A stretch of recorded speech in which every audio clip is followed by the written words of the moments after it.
greetings to Sri Ramakrishna, the embodiment of all religions,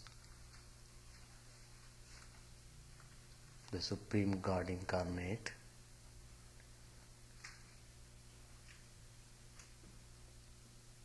who gave Swami Vivekananda to the world to show practical spirituality to the world. To show the way towards the abode of illumination. How to cross this darkness of ignorance? Unless a person is possessed with infinite spiritual powers, it is rather impossible to lead humanity towards the goal of perfection.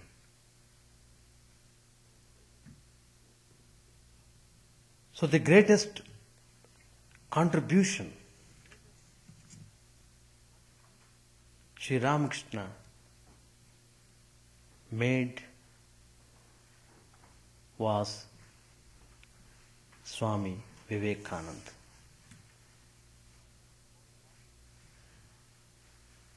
About Swamiji, Sri Ramakrishna knew very well what sort of person he was.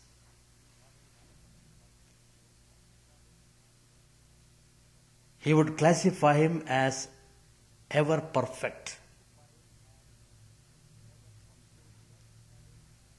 So they come to the world just to show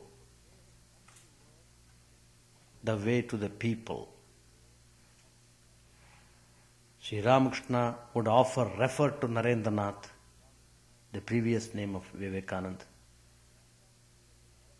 that he belonged to a very high plane, the realm of the absolute.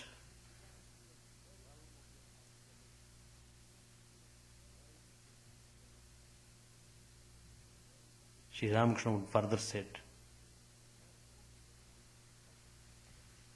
there are so many varieties of devotees, so many spiritual persons are there. But he would say that some are like lotuses with 10 petals, some like lotuses with 16 petals, and some with 100 petals. But among lotuses, Vivekananda is 1,000-petaled one. So this gives an idea about the immense spirituality Swami Vivekananda had.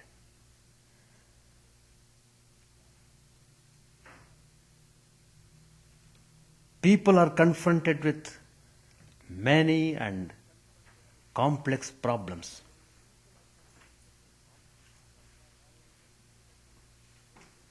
Which are rather very difficult to be solved.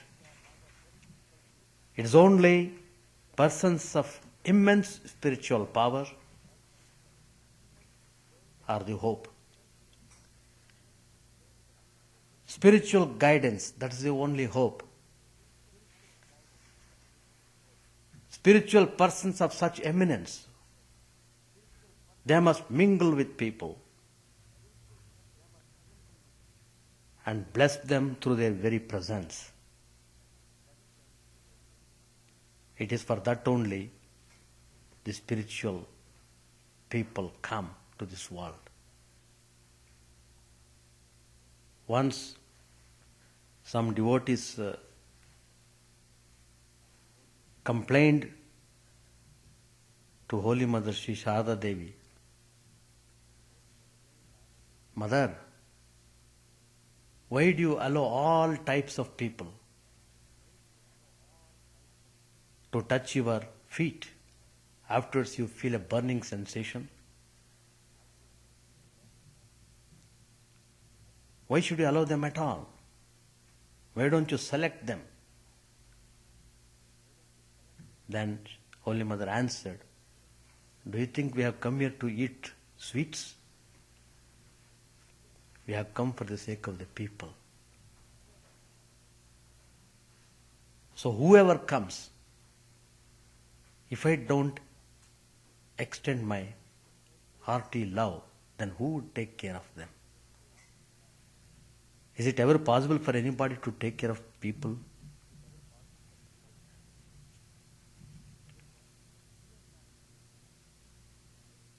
Vivekananda is one such gigantic spiritual person with infinite sympathy, infinite compassion for the suffering humanity. It is this compassion that forced him to start Ramakrishna Mission. It is this infinite sympathy that forced him to make a motto of the monks of the Ramakrishna Mission, Atmano Mokshartham Jagadhitaya cha. Service of God in man and the realization of God. The first priority is to serve the people, to serve the humanity.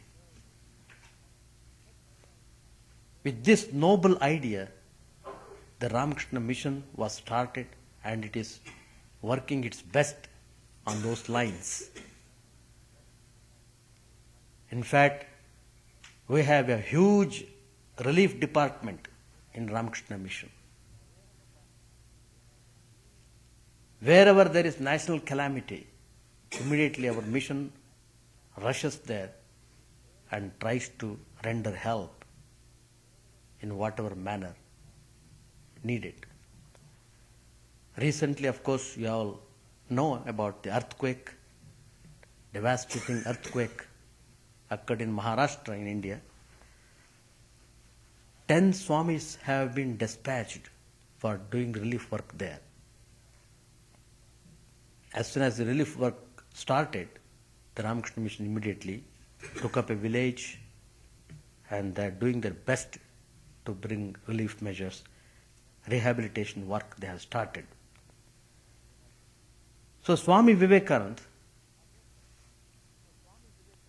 he awakened the people from the slumber of superstitions and ignorance to the path of Vedanta. By practicing Vedanta, you can be a true Christian. By practicing Vedanta, you can be a true Hindu. That's the beautiful teaching of Vedanta as propounded by Swami Vivekananda. So he showed the people that Vedanta would be a living force in the future history of the world. Nobody can stop it. None has the powers to stop it.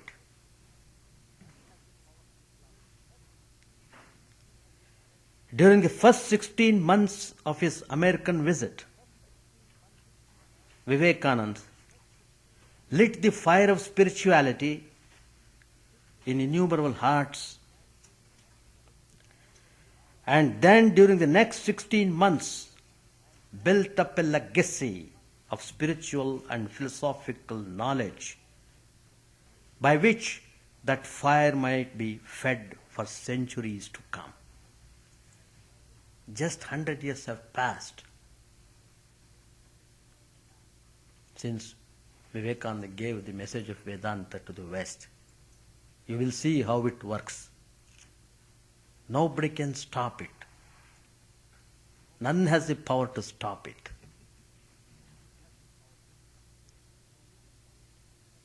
But it takes its own momentum. It is moving on, engulfing the whole universe.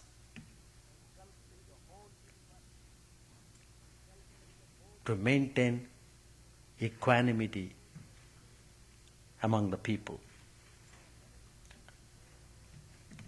There are many incidents wherein we find the glimpses of the infinite spiritual powers of Swami Vivekananda. One famous incident is about Madame Cow, a French artist. She was at the peak of her career. She enjoyed a tremendous success in Europe and New York with her dramatic interpretation of the role of Carmen. The world was at her feet.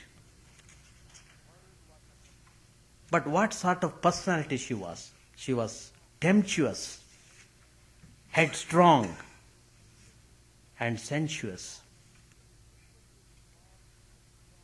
She would frequently involve in emotional attachments. It is because of these shortcomings she would make herself more and more unhappy. At times, she would feel like committing suicide on account of terrible depressions. Once she sang Carmen with her beautiful voice. All the people were very happy to hear such beautiful singing. They gave her a tremendous ovation. Then after the program, she ran to her dressing room without waiting for the applause. After some time she came out. A very sad news was waiting for her. She heard that her daughter was burnt to death in her friend's house while the singing was going on in the theater here. She loved her daughter very much.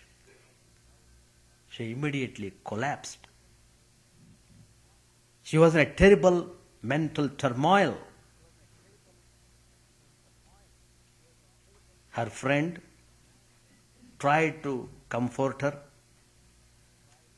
She began to tell her that why not she meet a Hindu monk, a man of immense spiritual power. He is there. Please come and meet him. It would do good to you. But then she would not immediately accept. But finally, she came to the house where Swami Vivekananda was living. She came there and sat on a chair in the living room. In the adjoining room, Swami Vivekananda was sitting in meditation posture. After some time, she heard a voice from that room. Come, my child, don't be afraid. See, she has not seen him. Neither Vivekananda has seen her. But the communication, that loving expression, coming forth from his spiritual heart, it was amazing. It thrilled her. It immediately brought change in her mood.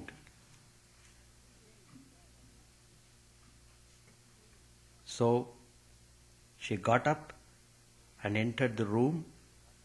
He was sitting behind a large table. She looked at him. His face was shining. Eyes were looking at the ground. After a pause, he spoke without lifting his head. He said, "My child, what a troubled atmosphere you have about you. Be calm. It is essential." In a serene voice, Swamiji, who did not even know her name, talked to her of her secret problems and anxieties. He spoke of things that were not known even to her nearest friends. It was simply miraculous and supernatural. This had a tremendous soothing effect. She asked him, "How did you know all this?" Swami Vivekananda answered, he could read in her as in an open book.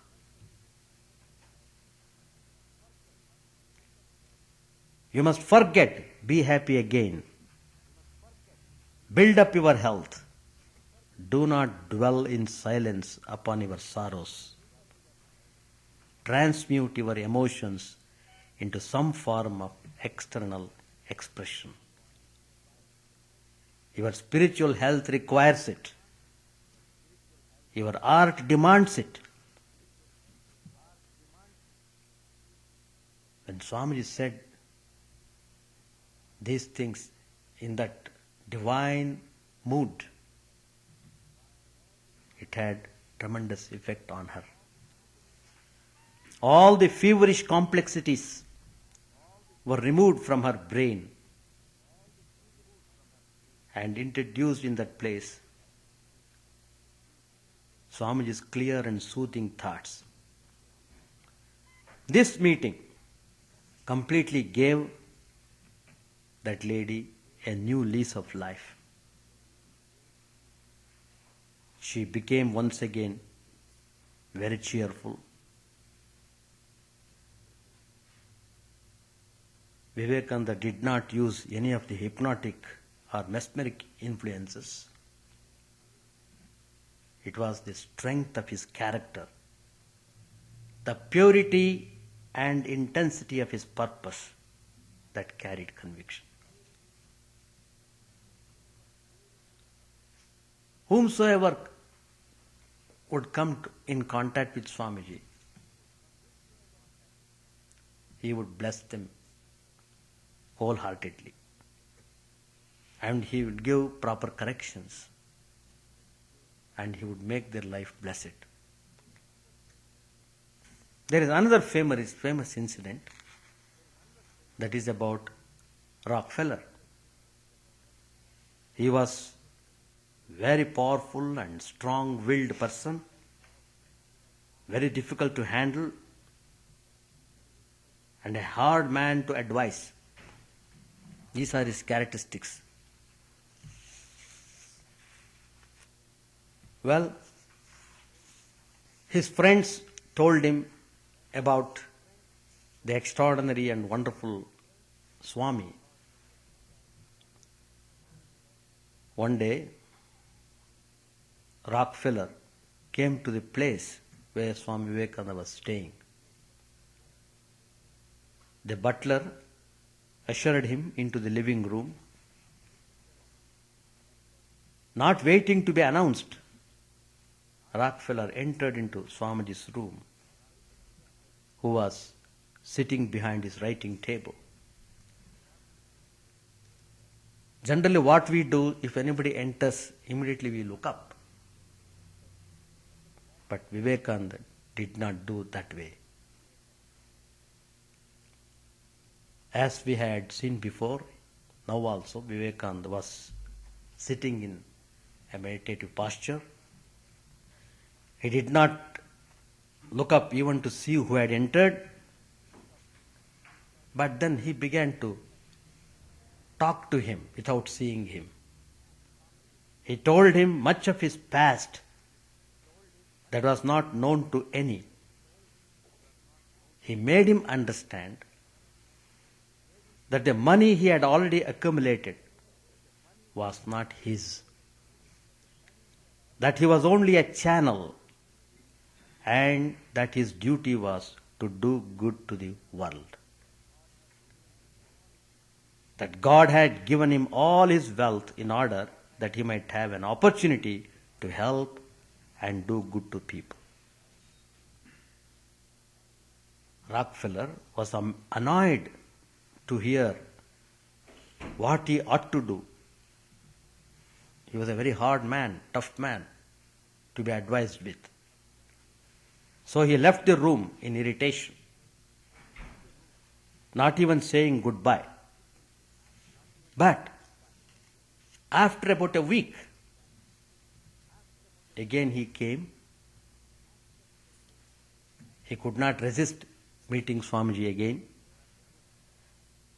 As before, without being announced, he entered Swamiji's room and he threw a paper on the desk where it was written that he had planned to donate an enormous sum of money towards the financing of a public institution. Then he said to Swamiji, "Well, there you are. Now you must be satisfied and you can thank me for it." Swami Vivekananda did not even lift his eyes. He did not move. He just read what was written in the paper, then said, "What? You are asking me to thank you. It is for you to thank me." Thus, it gave a kind of turn to Rockefeller's thinking and attitude. Later years, he became a good philanthropist, which made him express. He himself made a statement. There is more to life than the accumulation of money. Money is only a trust in one's hands. To use it improperly is a great sin. The best way to prepare for the end of life is to live for others. That's what I am trying to do. So these two are most famous incidents. Swamiji has helped many people that way and changed their life for the better. So Swamiji's great and saving spiritual power made him give many private interviews who sought help and guidance from him. In his presence, people would feel the solace of profound and unjudging wisdom. They felt he was very close friend of them. He was very dear to them. He was not a stranger. He was more than father, mother, friend. His face was shining with divine light. The combination of humility and erudition, of simplicity and wisdom, endeared Vivekananda to all with whom he came in contact. There is one incident. This is Miss MacLeod, Swami Vivekananda's disciple. This happened in January 29, 1895. She attended Swami Vivekananda's talk. She felt instantly what he was talking was truth. The second sentence he spoke was truth. and the third sentence was truth. She listened to him for 7 years. Whatever he said was to her truth. It was as if he made her realize that she were in eternity. It was like the sun that will never forget once we have seen. Vivekananda's power lay in the courage he gave others. He did not ever seem to be conscious of himself at all. It was the other man who interested him. When the book of life begins to open, then the fun begins. Everybody, I am sure, has that experience. Vivekananda would say,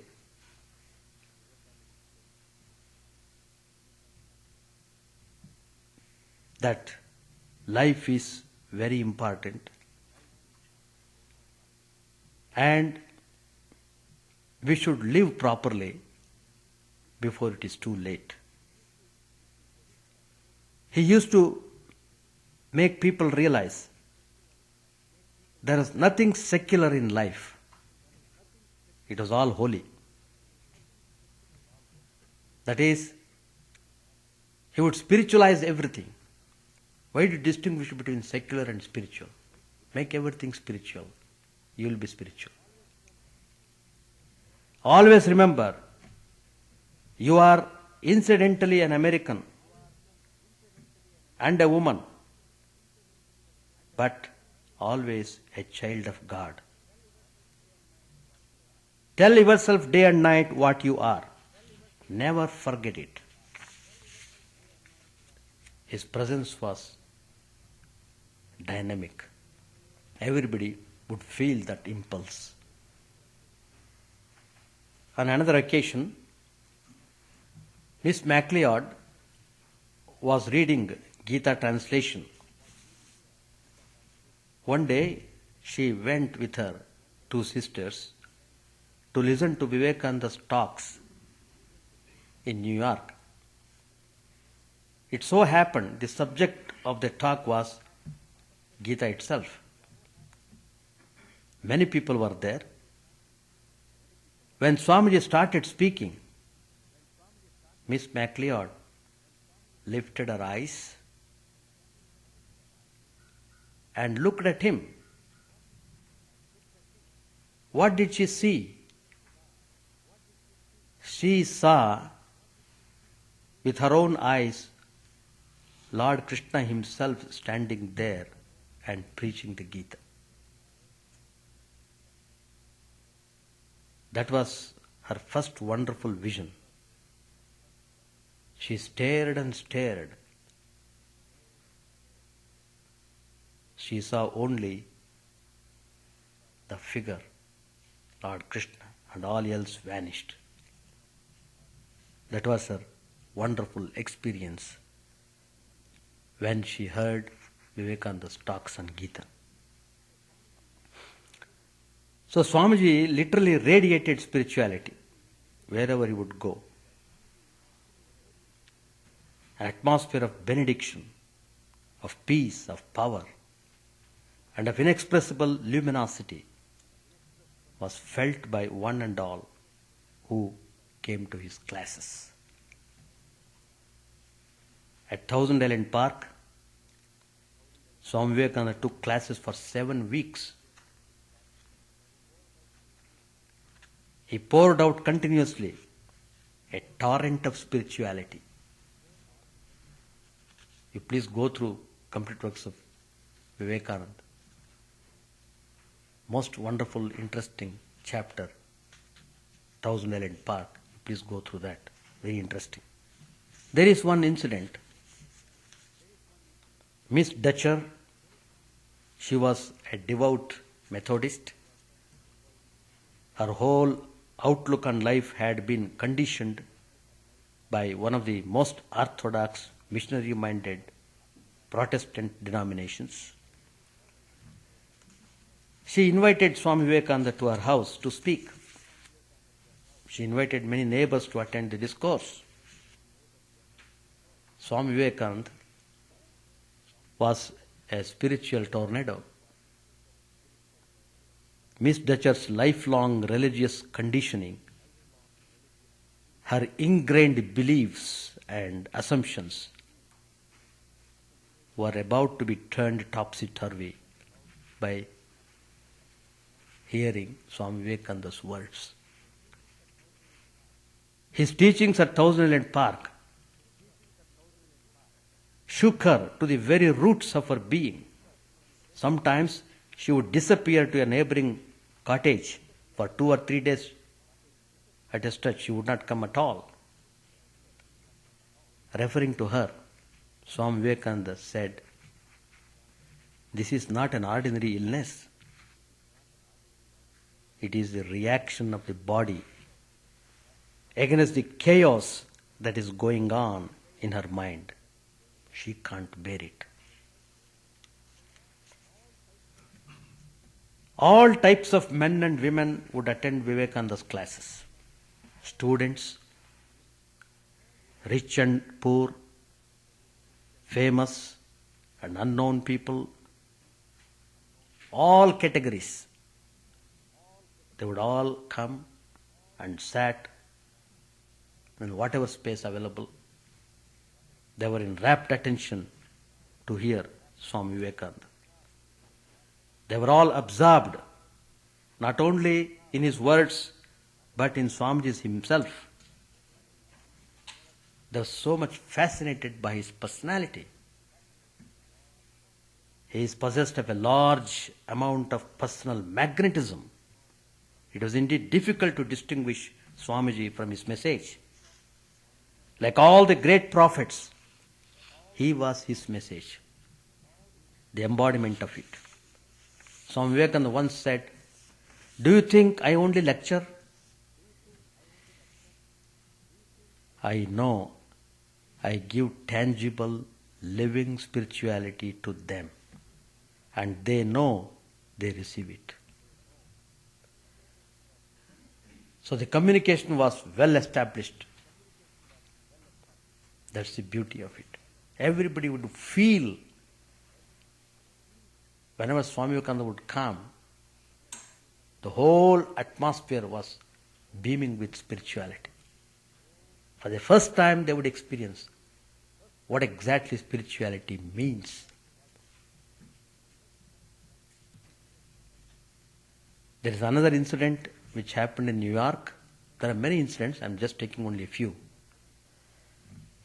Swami Vivekananda was lecturing in a class. It had a tremendous effect. Swami Abhedananda, one of the direct disciples of Sri Ramakrishna, was also attending that talk. He said about it, "When I heard Swami Vivekananda's lecture, I felt as if some force was drawing the Kundalini up, as at the time of meditation. There would be an awakening of spirituality in everyone. Everybody would feel it." Another lady, Glen, she used to attend Vivekananda's classes at New York. She said, "It would be impossible for me to describe the overwhelming force of Swamiji's presence. He could rivet attention upon himself. When he spoke in all seriousness and intensity, some were literally exhausted. The subtlety of his thought and arguments swept them off their feet. In one case, a man was forced to rest in bed for 3 days as a result of a nervous shock received by a discussion with the Swami. Swami Vivekananda's personality was at once awe-inspiring and sublime. He had the faculty of literally annihilating one if he so chose.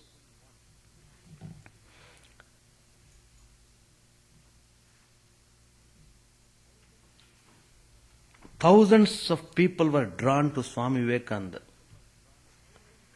with the irresistible force, even as iron filings to a magnet. Sister Christine, in her reminiscences, she writes, Vivekananda had the power of attraction so great that those who came near him, men and women alike, even children, fell under the magnetic spell he cast. Even animals are no exception. Sister Devamata had a dog, an Irish setter. It would stand perfectly still and a quiver would run through its body whenever Swami Vivekananda would lay his hand on his head. And he would tell, referring to the dog, it was a true yogi.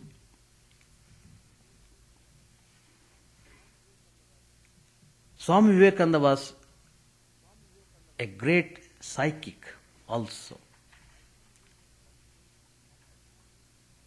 In London, he asked each student of his class to write a question on a piece of paper and keep it in his or her pocket.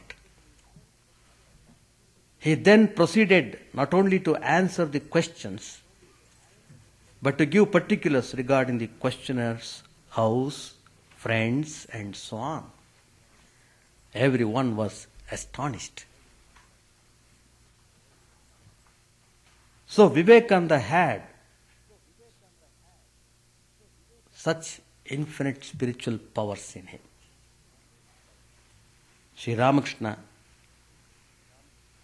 referring to him, said, he has 18 extraordinary powers. One or two are just sufficient to make a man famous in the world. But Vivekananda has got 18. He is a burning, roaring fire, consuming all impurities to ashes. These are the words of Sri Ramakrishna. Even should Vivekananda live on beef and pork, it could not harm in the least the great power of spirituality within him.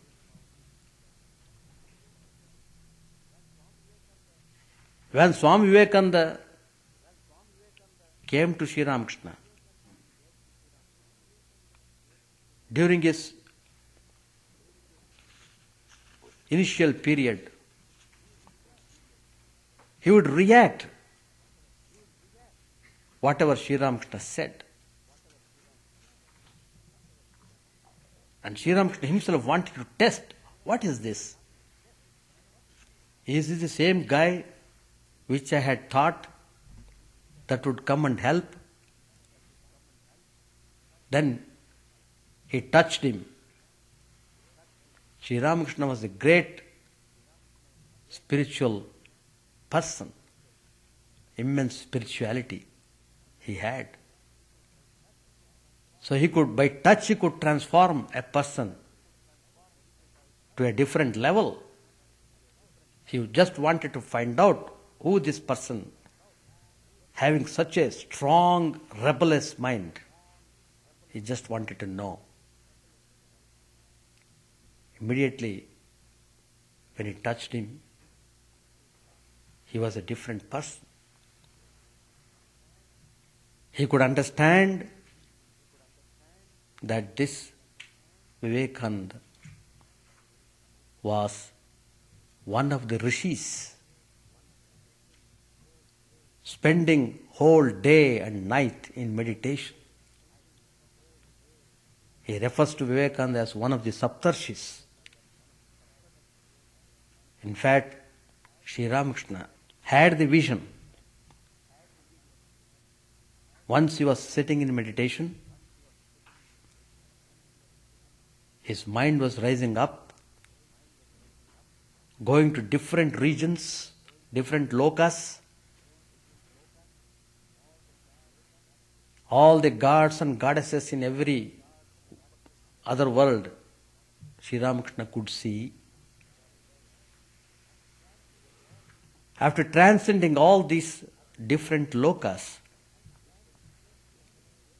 he came to a region where the whole space is full of luminosity.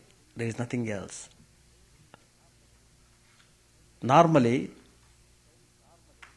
the souls are not permitted to go into that area. In fact, they have no power to go to that area. It's only persons of very special spiritual quality could enter that space. Anyway, Sri Ramakrishna, he could go because he was God incarnate.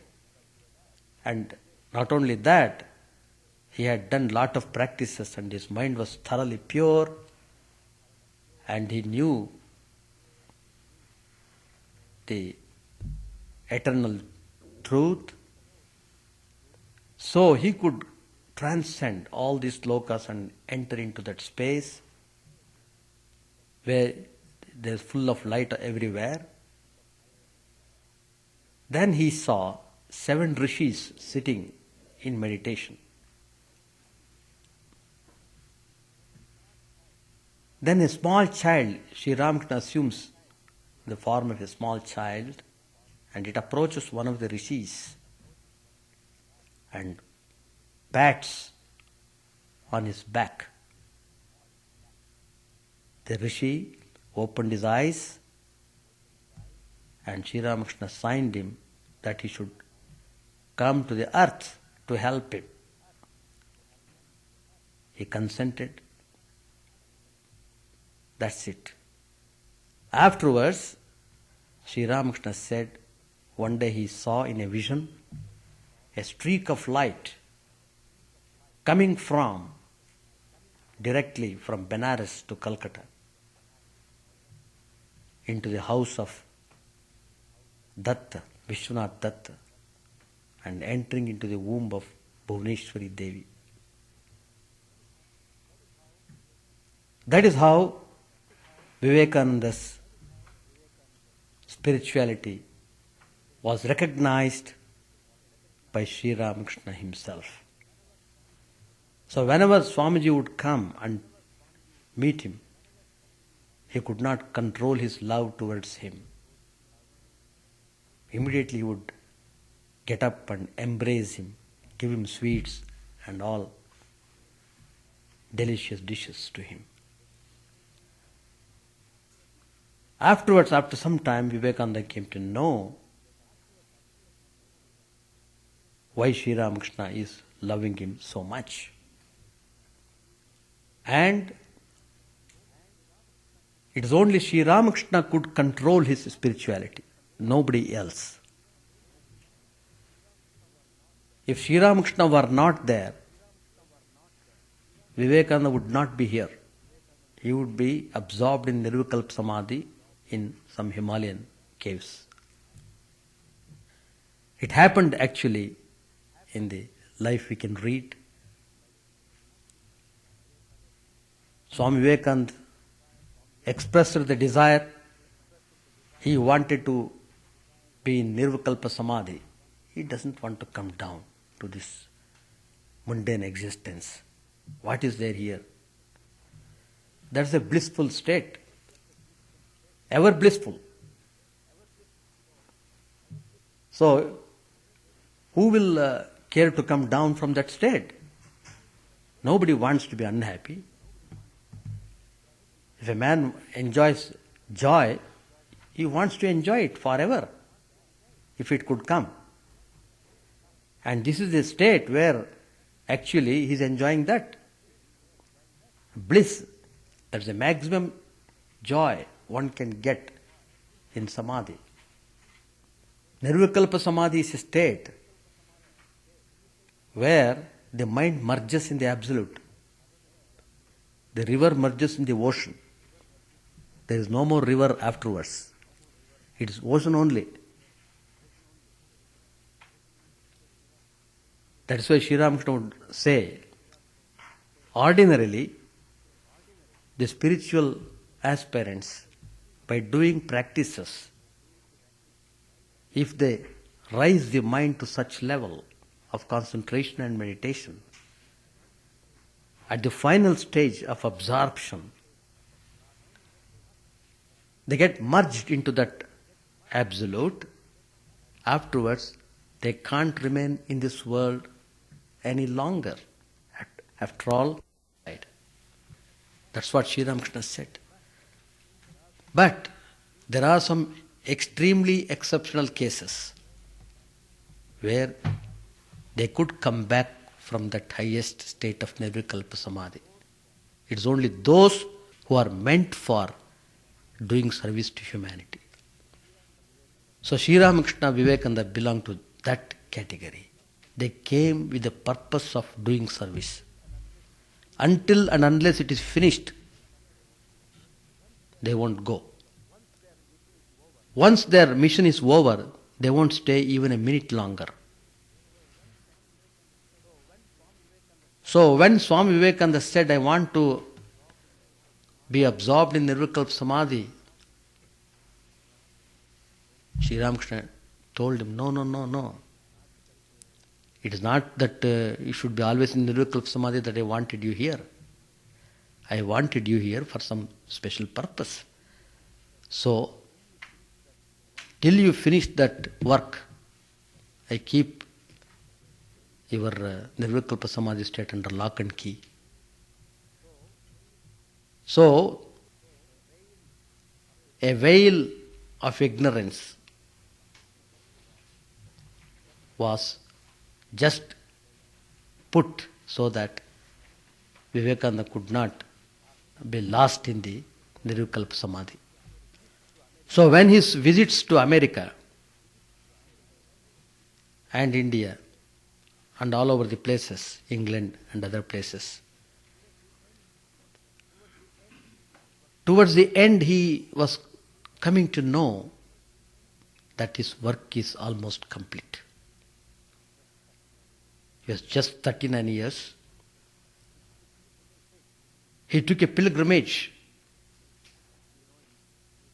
You know, in Kashmir there is a place, a most pilgrim center, Amarnath. A famous shrine of Lord Shiva is there. Swami Vivekananda went there like an orthodox monk,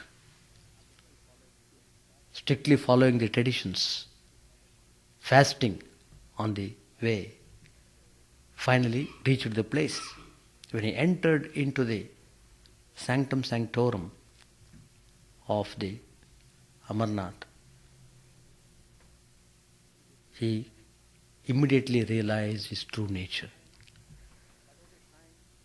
That was the time that lock was opened by Sri Ramakrishna. He could understand what he was. So, it is there he decided, well, my work is over. I have given spirituality which would work for 1,000 years. Let the people digest what I have given. So, when he came back after Amarnath, he was making preparations for leaving the body. At the same time, he was carrying on all the duties. Of course, Swamiji had no duty, but Lokashikshnartham, to set a model to the people. He never stopped even a day without doing his duties. Even on the day of his attaining Mahasamadhi, he took classes in Sanskrit He took classes for the brahmacharis. And then finally, he decided that he should quit this body. In fact, he said to one of his brother disciples, well, do you think this body will live any longer? It bursts out. It cannot contain the spirituality. It bursts out. It literally happened. Swamiji just cast off the body. So, that immense spirituality, Swami Vivekananda gave to the whole world. It is for us to understand it properly and realize it. The more we try to practice Vedanta in our life, the more we will be able to understand the spirituality of Swami Vivekananda. So he belongs to the whole world. The whole world belongs to him. So as the students of Vivekananda, we all belong to the whole world. The whole world belongs to us. That conception we must have, broad conception. As broad as sky, as deep as ocean. That should be the conception of spirituality. At least that should be our goal. The goal should be far-reaching. Then we will understand the immense greatness of Swami Vivekananda. Sri Ramakrishna has referred to him in many ways.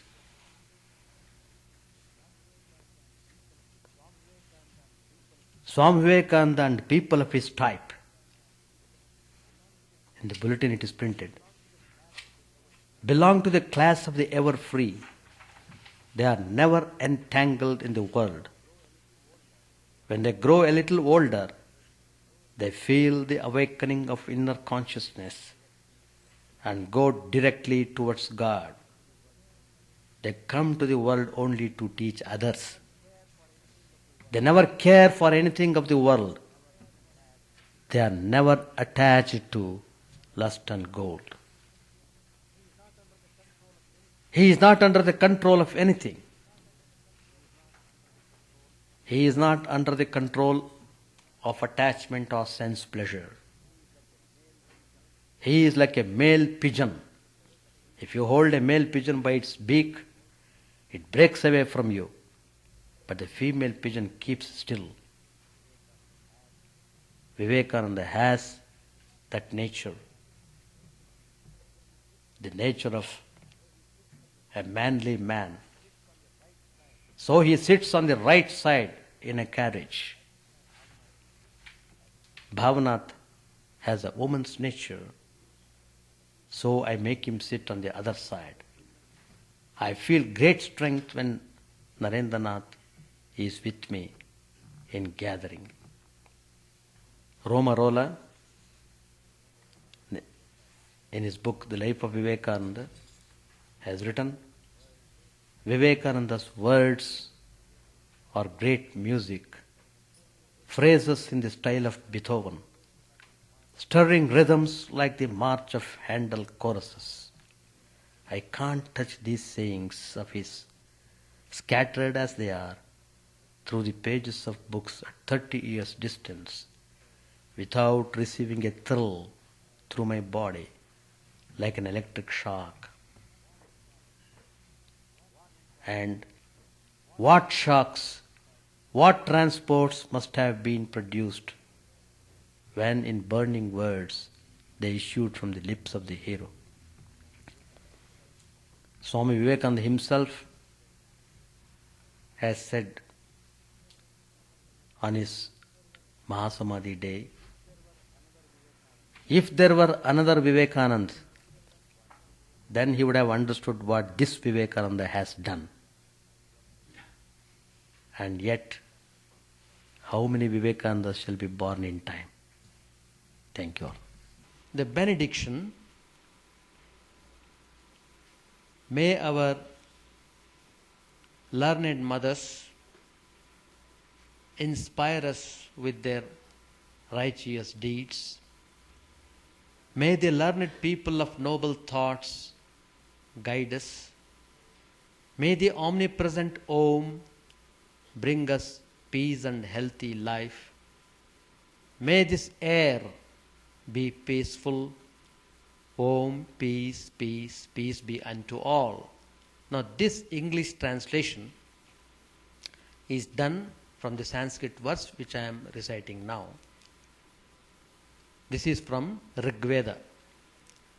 Shanno aditir bhavatu vrate bhishanno bhavantu marutas svarkaha Shanno vishnu samupushano astu shanno bhavitram samvastu vayuhu Om Shanti Shanti Shanti Harihi Om Tat Sat Sri Ramakrishna Arpanamastu